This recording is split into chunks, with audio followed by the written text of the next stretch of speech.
ஆரம்பிக்கலாமா? ஆரம்பிக்கலாம்.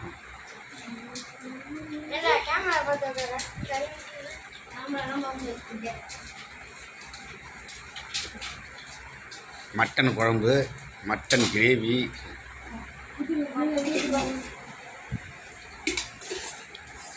சாப்பாடு கட்டாயம்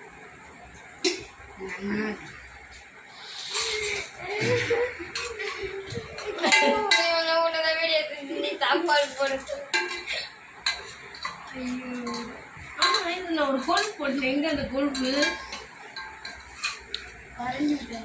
உள்ள கலையாது போதும்.